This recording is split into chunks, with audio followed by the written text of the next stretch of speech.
রাতের অন্ধকারে নয়, পরিচ্ছন্ন ভোট আয়োজনে কাজ করছে ইসি, বললেন সিইসি।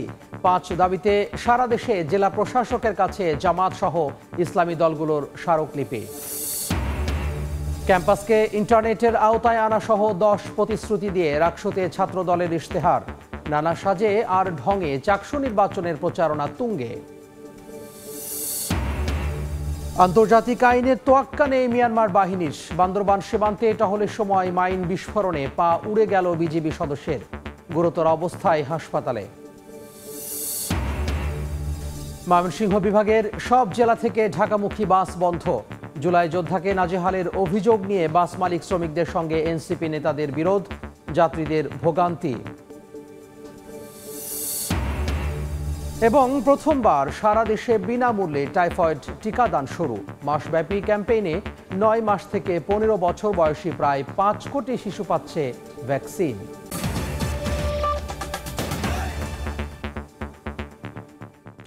বাংলা সময়ে সঙ্গে আছি আমি তোহা খান তামিম।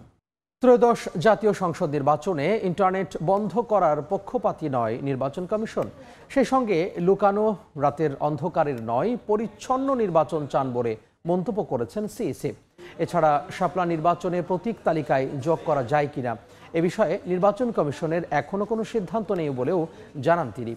চট্টগ্রাম বিভাগের সকল জেলা প্রশাসক, আইনশৃঙ্খলা বাহিনী, নির্বাচন কর্মকর্তাদের সঙ্গে মতবিনিময় শেষে কথা বলেন সিইসি। বিস্তারিত জানাচ্ছেন অর্থপ্রতিম বিশ্বাস। ত্রয়োদশ জাতীয় সংসদ নির্বাচনে যারা সম্পৃক্ত থাকবেন সেই সব প্রতিনিধিদের সঙ্গে মতবিনিময় করেছেন প্রধান নির্বাচন কমিশনার। রোববার সকালে নগরীর সার্কিট হাউসে চট্টগ্রাম বিভাগের সকল জেলা প্রশাসক, আইনশৃঙ্খলা বাহিনীর সদস্য, নির্বাচন কর্মকর্তাদের সঙ্গে মতবিনিময় সভা করেন তিনি। আগামী নির্বাচন সুন্দর করার জন্য কি কি চ্যালেঞ্জ আসতে পারে, কিভাবে মোকাবেলা করা যাবে এই বিষয় নিয়ে আলোচনা হয়। এছাড়া নিরাপত্তা, মব ভায়োলেন্স, সামাজিক যোগাযোগ মাধ্যমের অপব্যবহার কিভাবে রোধ করা যায় তা আলোচনায় উঠে আসে।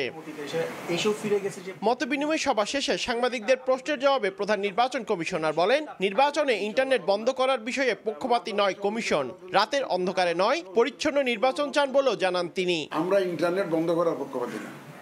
তাহলে তো আমি চাই যে ইনফরমেশন ফ্লোটা চালু থাকুক।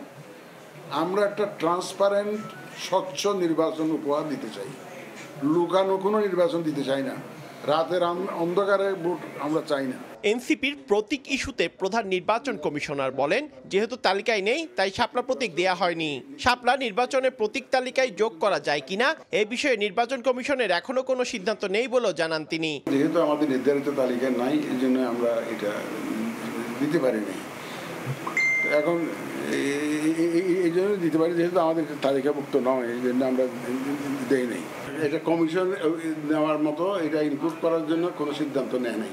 অপব্যবহার রোধে যে কোনো তথ্য ফ্যাক্ট চেকিং না করে প্রচার না করার জন্য সাধারণ মানুষের প্রতি আহ্বান জানিয়েছেন প্রধান নির্বাচন কমিশনার। এটাকে অংশগ্রহণমূলক একটা। পার্থপ্রতিম বিশ্বাস, সময় সংবাদ, চট্টগ্রাম।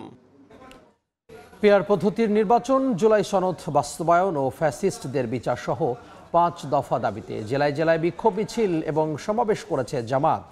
দাবি আদায়ে জেলা প্রশাসকের মাধ্যমে প্রধান উপদেষ্টা বরাবর স্মারকলিপি পেশ করা হয়। পিআর পদ্ধতির নির্বাচন সহ ৫ দফা দাবিতে রাজপথে আন্দোলন অব্যাহত রেখেছে জামায়াতে ইসলামী। এবার জেলায় জেলায় বিক্ষোভ সমাবেশের পর দাবি বাস্তবায়নে জেলা প্রশাসক বরাবর স্মারকলিপি দিয়েছে দলটি।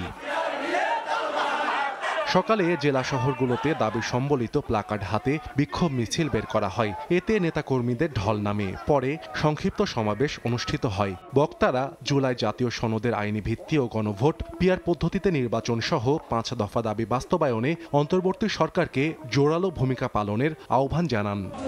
পরে ৫ দফা দাবি বাস্তবায়নে জেলা প্রশাসকের মাধ্যমে প্রধান উপদেষ্টা বরাবর স্মারকলিপি পেশ করা হয়। এতে উল্লেখ করা হয়, জনগণের প্রত্যাশার প্রতিফলন ঘটাতে জুলাই জাতীয় সনদকে আইনি ভিত্তি দিতে হবে। এজন্য সাংবিধানিক আদেশ জারি বা গণভোটের আয়োজন করতে হবে। এর ভিত্তিতেই আগামী ফেব্রুয়ারিতে আয়োজন করতে হবে অবাধ, সুষ্ঠু ও গ্রহণযোগ্য নির্বাচন। জাতীয় পার্টি সহ ১৪ দলের কার্যক্রম নিষিদ্ধ সহ ফ্যাসিস্ট সরকারের গণহত্যা ও দুর্নীতির দৃশ্যমান বিচারের দাবি জানান জামায়াত নেতাকর্মীরা। সাহাল আব্দুল্লাহ, আলভি, সময় সংবাদ। ভোটের হাওয়া বইছে চট্টগ্রাম ও রাজশাহী বিশ্ববিদ্যালয়ে। ক্যাম্পাসকে ইন্টারনেটের আওতায় আনা সহ 10 প্রতিশ্রুতি দিয়ে রাকসুতে ইশতেহার ঘোষণা করেছে ছাত্রদল সমর্থিত ঐক্যবদ্ধ নতুন প্রজন্ম প্যানেল। নানা সাজে আর ঢঙে চাকসু নির্বাচনের প্রচারণা তুঙ্গে। চার্লি চ্যাপলিনের সাজ, আবার কেউ করছেন স্কেটিং, এমন অভিনব কৌশলে চাকসুতে প্রচারণা। আর মাত্র 2 দিন পরে ভোট উৎসব চট্টগ্রাম বিশ্ববিদ্যালয়ে। প্রার্থীরা গণসংযোগের সুযোগ পাবেন সোমবার রাত 12টা পর্যন্ত। তাই কোনো ভোটারদের কাছে যাওয়া বাদ পড়ল কিনা তা যাচাই করে নিচ্ছেন তারা। বিভিন্ন অনুষদ, হল থেকে শুরু করে আশেপাশের কটেজ এলাকাতেও পৌঁছে দিচ্ছেন লিফলেট ও ইশতেহার। সমান তালে সামাজিক যোগাযোগ মাধ্যমেও প্রচারণায় সরব থাকছেন। আমরা চেষ্টা করেছি সর্বোচ্চ পৌঁছানোর, যেই জায়গায় একজন শিক্ষার্থী আছে সেই জায়গায় আমরা যাওয়ার চেষ্টা করেছি। স্টেশনে যখন শাটল আসে তখন সবার কাছে পৌঁছানোর চেষ্টা করতেছি। এইভাবে আসলে অনাবাসিক আবুদের কাছে পৌঁছানোর চেষ্টায় আছি। চাকসুর একদিন পরই মতিহার ক্যাম্পাসের রাকসুর ভোট। শেষ মুহূর্তে প্রচারণায় তোড়জোড় প্রার্থীদের। বিশ্ববিদ্যালয়ের কাজী নজরুল ইসলাম মিলনায়তনে বিভিন্ন প্রার্থীদের নানান প্রশ্নের উত্তর দেন নির্বাচন কমিশনার। আমাদের বোনদের কাছেও পৌঁছানোর চেষ্টা করছি, সব মিলায় আশাবাদী আর কি। ভোট দেওয়ার ক্ষেত্রে আমার মনে হয় যে শিক্ষার্থীরা যে স্বাধীনতাটা ভোগ করবে, সেখানে কারো যদি প্যারামিটারের বাইরে এরকম দেখা যায়, আমরা নিরুৎসাহিত শব্দটা বলেছি, এটি আমার শিক্ষার্থীরা মনে হয় নিশ্চয়ই মেসেজটা বুঝবে। 16 অক্টোবর অনুষ্ঠিত হবে 9টি একাডেমিক ভবনের 17টি কেন্দ্রে ভোট গ্রহণ হবে রাকসু ও হল সংসদের। ভোটার 28,901 জন। আর 15 অক্টোবর চাকসুর ভোট ঘিরে ক্লাস পরীক্ষা বন্ধ থাকবে বুধ ও বৃহস্পতিবার। তানজিল হাসনাত, সময় সংবাদ। বান্দরবানের নাইখংছড়ি সীমান্তে মাইন বিস্ফোরণে এবার পা হারালেন বিজিবির এক সদস্য। উন্নত চিকিৎসার জন্য তাকে রামু সিএমএইচে ভর্তি করা হয়েছে। বেলা 11টার দিকে বাংলাদেশ মিয়ানমার সীমান্তবর্তী নাইখংছড়ির তম্ব্রু এলাকায় টহল দিচ্ছিলেন 34 বিজিবির সদস্য নায়েক মোহাম্মদ আক্তার হোসেন। এ সময় হঠাৎ মাইন বিস্ফোরণে তার একটি পা বিচ্ছিন্ন হয়ে যায়, অন্য পাও প্রায় বিচ্ছিন্ন হয়ে গেছে।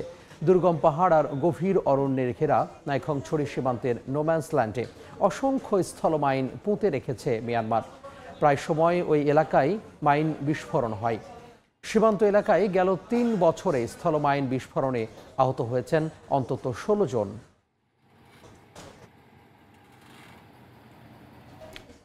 জুলাই যোদ্ধাকে নাজেহালের অভিযোগ নিয়ে বিরোধে বাস মালিক, শ্রমিক ও এনসিপি নেতারা। এ ঘটনার জেরে পূর্ব ঘোষণা ছাড়া ঢাকা ময়মনসিংহ রুটে বিভাগের সব জেলা থেকে বাস চলাচল বন্ধ রেখেছে জেলা পরিবহন মালিক সমিতি। এতে চরম ভোগান্তিতে যাত্রীরা। পরিবহন সংশ্লিষ্টরা বলছেন, মালিক ও শ্রমিক নেতাদের সিদ্ধান্ত ছাড়া গাড়ি চলবে না। দীর্ঘক্ষণ অপেক্ষার পরও মিলছে না বাস। ধর্মঘটের কারণে বন্ধ পরিবহনটি, তাই তো ঢাকাগামী যাত্রীরা বিড়ম্বনায়। রোববার ভোর থেকে ময়মনসিংহ নগরীর কোনো বাসস্ট্যান্ড থেকে ঢাকার উদ্দেশ্যে কোনো বাস ছেড়ে যায়নি। এতে বিপাকে পড়েছেন রাজধানীগামী যাত্রীরা। অনেকে বিকল্প উপায়ে গন্তব্যে যাওয়ার চেষ্টা করছেন, তবে গুনতে হচ্ছে বাড়তি ভাড়া। গাড়ি আটকাই দিছে, এখন আমরা সকাল থেকে বসে আছি, কোনো যানবাহন পাইতেছি না। এখান থেকে ভাড়া ওই জায়গায় দেখা যায় 100 টাকা, এখানে ভাড়া চাইতেছে 400 টাকা। একই অবস্থা বিভাগের সব জেলার। বাস না পেয়ে জরুরি গন্তব্যে যেতে পারছেন না যাত্রীরা। সবচেয়ে বিপাকে পড়েন গাজীপুরগামী পোশাক শ্রমিক, নিম্ন আয়ের মানুষ। অনেকেই বাড়তি টাকা দিয়ে সিএনজি ও পিকআপে করে জীবনের ঝুঁকি নিয়ে গন্তব্যে যাচ্ছেন। যাত্রীদেরকে আর কোনোভাবে ভোগান্তিতে না দেয়, দ্রুত সম্ভব এটা সমাধানে যাওয়ার জন্য। অন্যদিকে বাস শ্রমিক চালকরাও কর্মসংস্থানের নিশ্চয়তার দাবিতে অনশন ধর্মঘটের ডাক দিয়ে দ্রুত সমস্যা সমাধানের দাবি জানান। উস্কানিমূলক যে ঝামেলা সৃষ্টি করতেছে তাদেরকে আইনের আওতায় আনা হোক। জেলা প্রশাসক জানিয়েছেন, ভোগান্তি নিরসনে পরিবহন মালিক সমিতির নেতাদের সঙ্গে আলোচনা অব্যাহত রয়েছে। যাচাই বাছাই করার জন্য একটা কমিটি গঠন করে দিয়েছে, সেই কমিটি যাচাই বাছাই করে দেখবে। আশা করছি যে হয়তো তারা আমাদের আহ্বানে সাড়া দিবে। গত 10 অক্টোবর ময়মনসিংহ নগরীর মাসকান্দা বাসস্ট্যান্ডে গ্যাজেটভুক্ত জুলাই যোদ্ধা আবু রায়হানকে নাজেহালের অভিযোগ ওঠে ইউনাইটেড পরিবহনের এক শ্রমিকের বিরুদ্ধে। পরে সেই পরিবহনের ব্যানারে থাকা আওয়ামী লীগ নেতা আমিনুল হক শামীমের মালিকানাধীন বাস চলাচল বন্ধের দাবি জানিয়ে অবস্থান কর্মসূচি পালন করেন জুলাই যোদ্ধা ও এনসিপি নেতারা। শনিবার পাল্টা অবরোধ কর্মসূচি দেয় শ্রমিকরা। পরে ইউনাইটেড পরিবহনের 16টি বাস বন্ধ রাখার সিদ্ধান্ত জানায় প্রশাসন। এর প্রতিবাদে বন্ধ করে দেয়া হয় বিভাগের সব জেলার ঢাকাগামী বাস। ওবায়দুল হক, সময় সংবাদ। বাংলা সময় আরও থাকছে। 15 বছর পর রাজশাহী বিশ্ববিদ্যালয় শাখা ছাত্রলীগ কর্মী ফারুক হত্যা মামলার রায়। জামাত শিবির নেতাকর্মী সহ 105 আসামি সবাই খালাস, আসামি পক্ষের সন্তোষ। দেশে প্রথমবারের মতো শুরু হলো টাইফয়েডের টিকাদান কর্মসূচি। মাসব্যাপী এই কর্মসূচি চলবে 13 নভেম্বর পর্যন্ত। প্রথম পর্যায়ে 9 মাস থেকে 15 বছরের কম বয়সী প্রায় 5 কোটি শিশু কিশোররা বিনামূল্যে পাচ্ছে এই টিকা, যা পাওয়া যাবে স্কুল, কমিউনিটি ক্লিনিক ও স্বাস্থ্য কেন্দ্রে সহ নির্দিষ্ট কেন্দ্রগুলোতে। এর মাধ্যমে দীর্ঘদিন ধরে উপেক্ষিত এই ব্যাধি থেকে শিশু কিশোররা রক্ষা পাবে আশা চিকিৎসকদের। টাইফয়েড এক ধরনের ব্যাকটেরিয়া ঘটিত রোগ।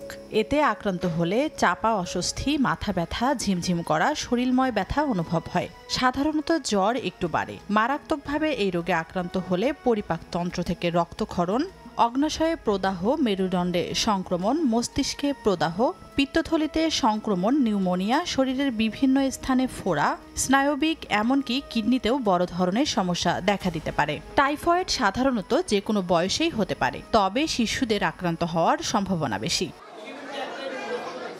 দীর্ঘদিন ধরে উপেক্ষিত এই ব্যাধি থেকে শিশু কিশোরদের রক্ষায় দেশের ইতিহাসে প্রথমবারের মতো নেওয়া হলো জাতীয় টাইফয়েড টিকা কর্মসূচি। রোববার সকাল থেকে শুরু হওয়া এই কার্যক্রম চলবে আগামী 13 নভেম্বর পর্যন্ত।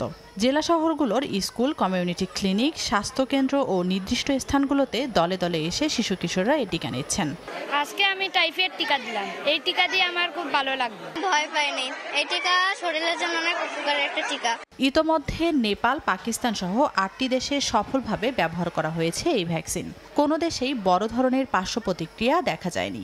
এই টিকাটি অত্যন্ত গুরুত্বপূর্ণ, কারণ অনেক সময় চোখ চলে যায়, মাথার চুল চলে যায়, অনেক সময় কিডনি বিকল হয়ে যায়, লট অফ কমপ্লিকেশন। ছাত্রছাত্রী যারা আছেন তাদের মধ্যে এইটার গুরুত্বটা ছড়িয়ে পড়ুক, এটাই কামনা করি।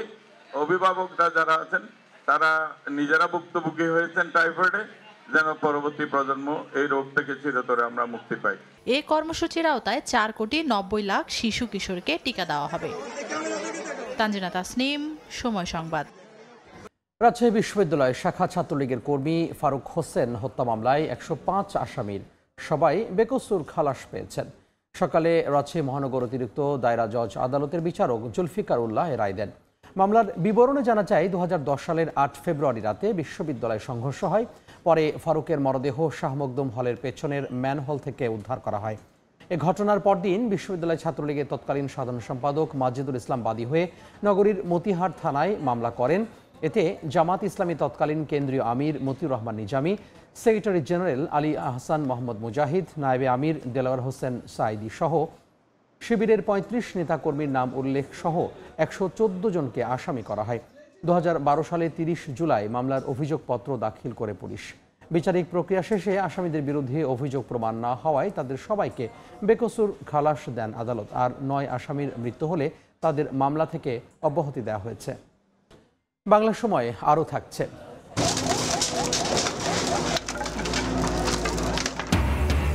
রাতের আধারে কক্সবাজারের সমুদ্র সৈকতের বালিয়াড়ি দখল, শতাধিক অবৈধ দোকান উচ্ছেদ করল প্রশাসন।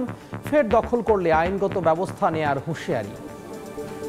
শেরপুরে রাইস মিলে অবৈধভাবে মজুত করা বিপুল পরিমাণ সরকারি চাল জব্দ করা হয়েছে।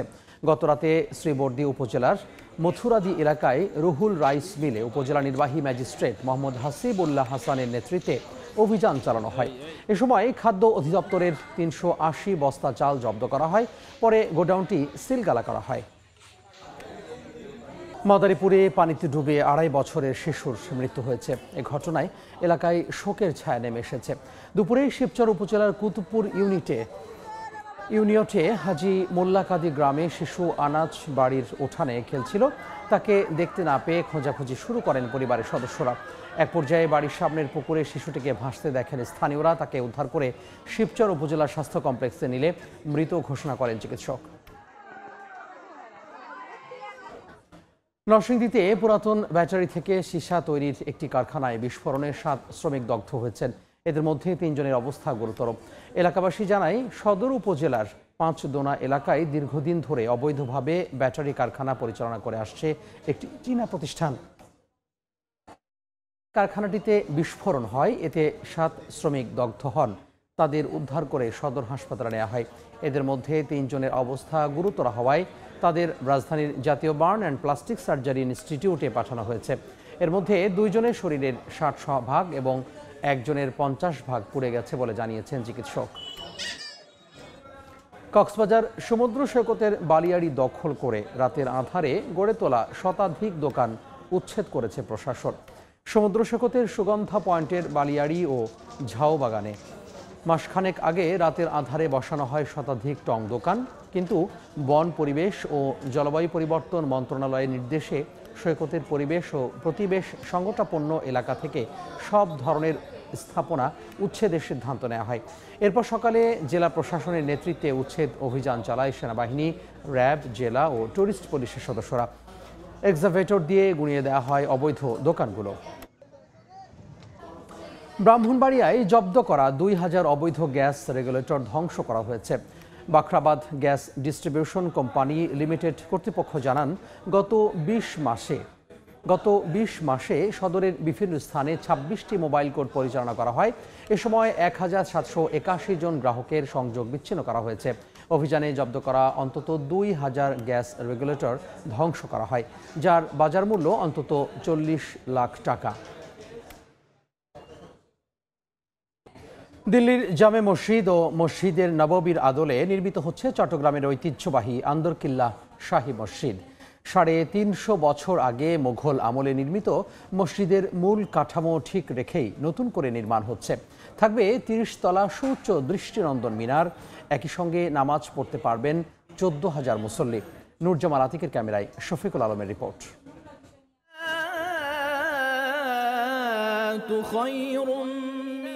মোঘল আমলে নির্মিত চট্টগ্রামের ঐতিহাসিক আন্দরকিল্লা শাহী জামে মসজিদ, যেটির মূল কাঠামো ঠিক রেখে নতুন করে নির্মিত হচ্ছে দিল্লির জামে মসজিদ ও মসজিদে নববীর আদলে, যেখানে একসাথে নামাজ পড়তে পারবেন 14,000 মুসল্লি। 4 তলা বিশিষ্ট এই মসজিদে থাকবে 30 তলা সমান উচ্চতার মিনার। রোববার দুপুরে পুনর্নির্মাণের ভিত্তিপ্রস্তর স্থাপন করেন ধর্ম উপদেষ্টা ও ইসলামিক ফাউন্ডেশনের মহাপরিচালক। 300 কোটি টাকা খরচ করে সরকার এবং মুসল্লি জয়েন্ট পার্টনারশিপে আমরা এই মসজিদ আল্লাহ তাআলার উপর ভরসা করে আমরা আজকে ভিত্তিপ্রস্তর স্থাপন করব এবং আগামীকাল থেকে কাজ শুরু হবে। মসজিদের চারপাশে ওয়াকওয়ে করে দিয়ে মুসল্লিরা সেখানে হাঁটবে, ঘুরবে, পার্কে, রমনা পার্কের মতো সেখানে বসে সময় কাটাবে। প্রায় 300 কোটি টাকা ব্যয়ে নির্মিত এই মসজিদে সরকারের পাশাপাশি টাকা আসবে স্থানীয় ও আন্তর্জাতিক অনুদানে। আইকনিক মসজিদ হিসাবে গড়ে তুলতে চাই, আপনারা সহযোগিতার হাত বাড়িয়ে দেবেন এবং আমাদের আমার মনে হয় যে কয়েকজন ব্যক্তি শুধু এখানে আসলেই আমার মনে হয় চট্টগ্রামের এই মসজিদটা হওয়া সম্ভব। মুঘলদের বিজয়ের স্মৃতি ধরে রাখতে 1666 সালে শায়েস্তা খাঁর ছেলে উমেদ খাঁ এই মসজিদটি নির্মাণ করেন। শফিকুল আলম, সময় সংবাদ, চট্টগ্রাম। বর্ণাঢ্য আয়োজনে বেগম রোকেয়া বিশ্ববিদ্যালয়ের 17তম প্রতিষ্ঠা বার্ষিকী উদযাপন করা হয়েছে। সকালে বিশ্ববিদ্যালয়ের মূল ফটকের সামনে জাতীয় সঙ্গীত পরিবেশনের মধ্য দিয়ে জাতীয় ও বিশ্ববিদ্যালয়ের পতাকা উত্তোলন করা হয়। পরে বর্ণাঢ্য শোভাযাত্রা বের করা হয়। এতে শিক্ষক, শিক্ষার্থী, কর্মকর্তা, কর্মচারীরা অংশ নেন। 2008 সালের এই দিনে বিশ্ববিদ্যালয়টির আনুষ্ঠানিক যাত্রা শুরু করে।